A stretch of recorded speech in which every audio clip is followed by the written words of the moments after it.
ہماری قوم کو ہم سے ہی زیادہ نقصان ہوا ہے، دوسرے تو بعد میں آئیں گے۔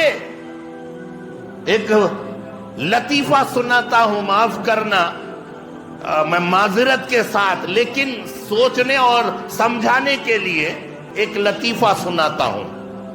گدھا اور کتے میں آپس میں شرط پڑ گئی۔ کیا شرط؟ یہاں سے میسور تک ہم جائیں گے دوڑ کر، تو فاسٹ بھاگتا ہے کہ میں، تو تیز بھاگتا ہے کہ میں، کون جلدی پہنچتا ہے انہیں ون۔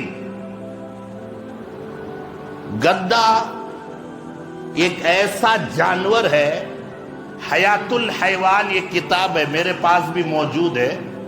اس کتاب میں تمام جانوروں کے خصوصیات، اوصاف، کمی، کوتاہی، ہر ایک کا ذکر ہے۔ حیات الحیوان اس کتاب کا نام ہی ہے۔ تو گدھے کی خصوصیات اور کمی اور کوتاہی سب کچھ لکھا ہے۔ اس میں لکھا ہے کہ گدھا ایک ایسا جانور ہے جو چلتے چلتے بھی سوتا ہے، کھاتے کھاتے بھی سو جاتا ہے، گدھا ہے۔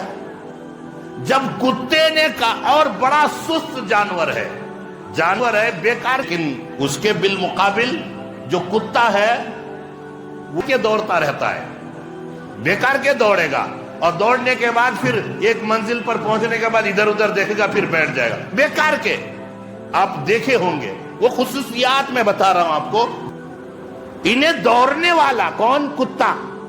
گدھا سست۔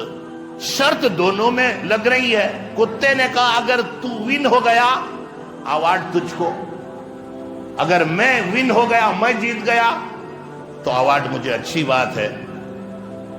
کیونکہ ہے گدھا، ان کو بولنا تھا میں تو سست جانور ہوں، چلتے چلتے بھی سوتا ہوں، کھاتے کھاتے بھی سوتا ہوں، دن رات سوتا رہتا ہوں، سست جانور ہوں۔ ان کو تو یہ کہنا تھا نا گدھے کو کہ نہیں بھائی میں تمہارے سے مقابلہ نہیں۔ اب گدھا ہے، قبول کر لیا، دونوں یہاں سے چلے ہیں۔ لیکن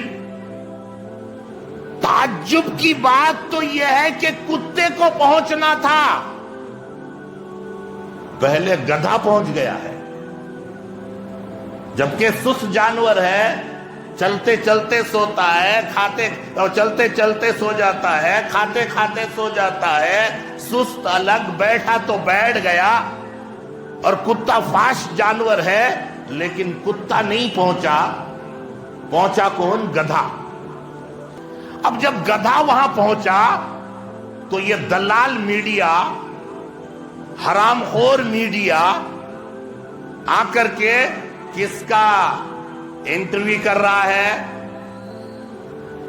کتا ہار گیا ہے، اس کے پاس آیا، کتے صاحب جب آپ دوڑ لگائے تو آپ تو بہت فاسٹ نکلے، آپ کو پہلے پہنچنا تھا، آپ آخر میں کیوں پہنچے؟ آپ ہار کیسے گئے؟ اچھا کتے صاحب آپ بتائیے کہ آپ کے ہارنے کی وجہ کیا ہے؟ انٹرویو چل رہا ہے، میڈیا والے اشارہ سمجھ جائیں آپ، چونکہ اس واقعہ میں ایک پیغام دوں گا آپ کو، اشارے سے بات چیت کر رہا ہوں۔ اب وہ میڈیا، آپ کیوں ہار گئے؟ آپ تو بڑے اچھے چالاک جانور ہیں، بھاگنے والے ہیں، آپ کیوں ہار گئے؟ کس نے آپ کو ہرا دیا؟ کیا بیچ میں شیروں کا آپ کے اوپر حملہ ہوا؟ بیچ میں دوسرے جانوروں نے آپ کے اوپر حملہ کیا؟ یا آپ کے پیر میں چوٹ لگ گئی، آپ زخمی ہو گئے؟ کتے صاحب آپ بتائیے کہ آپ ہار کیسے گئے؟ اب انٹرویو چل رہا ہے۔ تو کتے نے بڑا اچھا جواب دیا، جو جواب ہے وہ سنے اور دل کی تختی میں لکھ کر لے جائے۔ یہ لطیفہ ہے مگر پیغام بڑا دینے چلا ہوں۔ ہمیں تو اپنوں نے لوٹا، غیروں میں کہاں دم تھا، میری کشتی تھی وہاں ڈوبی جہاں پانی کم تھا،